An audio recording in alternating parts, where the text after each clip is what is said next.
মৰমৰ ছাত্ৰ-ছাত্ৰীসকল, তোমালোকৰ নতুন গণিতৰ তৃতীয় শ্ৰেণীৰ নতুন গণিতৰ আমাৰ ৰৈ যোৱা অংকখিনি কৰিবলৈ আছোঁ। একৰ শৰ আমি এইখিনিৰ পৰা ৰৈ গৈছিলোঁ ৩ নম্বৰ অংকটোৰ পৰা। উপযুক্ত স্থানত কমাও দিব দিছে আৰু অংকৰেও লিখিব দিছে। এতিয়া ৪৩,০০০ বুলি কোৱাৰ লগে ৩ কি হ'ব ৪ হয়নে? ৩ ৪ নে ৩৪,০০০ হ'ব। ৪৩ আছিল মানে কিমান ৪ ৩ আছিল। এইয়া ভুল হৈ গ'ল। ৪১ ৪২ ৪৩ ৪ ৩ ৪৩,৪০০ কিমান দিছে ৪১ লিখি দিলোঁ।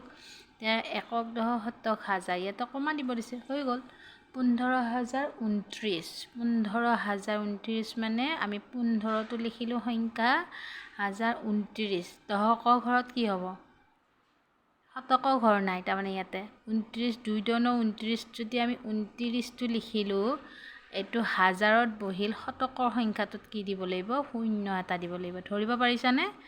২৯ যদি আমি দশকৰ সংখ্যাত লিখিলোঁ শতকত দিয়া নাই, যেনেকৈ ৪০০ দিছিল, ইয়াতে কি দিয়া নাই, ইয়াতে শতকৰ ঘৰ দিয়া নাই, সেইকাৰণে ০ দিব লগা হ'ল।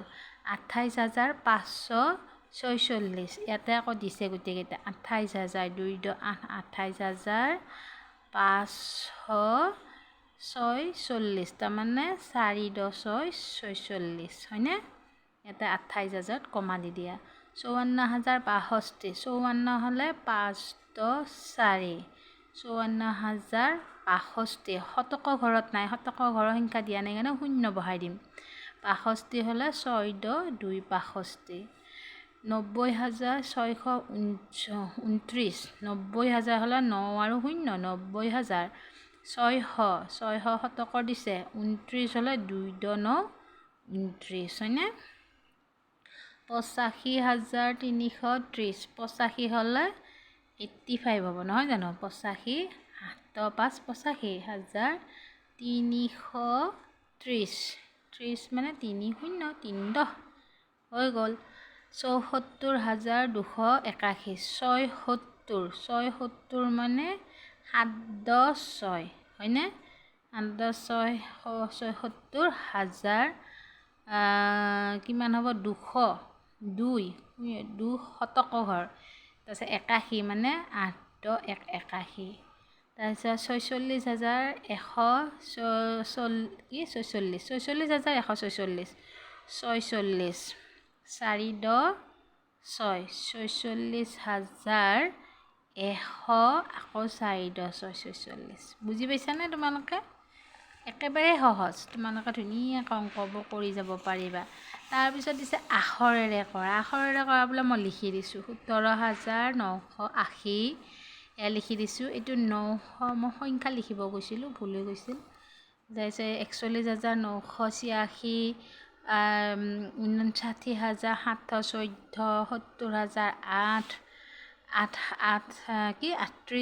৩৮,৭০৯ ২৮,০০৩ শূন্যবিলাক আমি লিখিব নালাগে, সেইকাৰণে ডাইৰেক্ট সংখ্যাটোহে লিখিছোঁ। ১৪,০০০ ২৯,৯০০ ৫০,৫০৫ দেখিছানে তোমালোকে?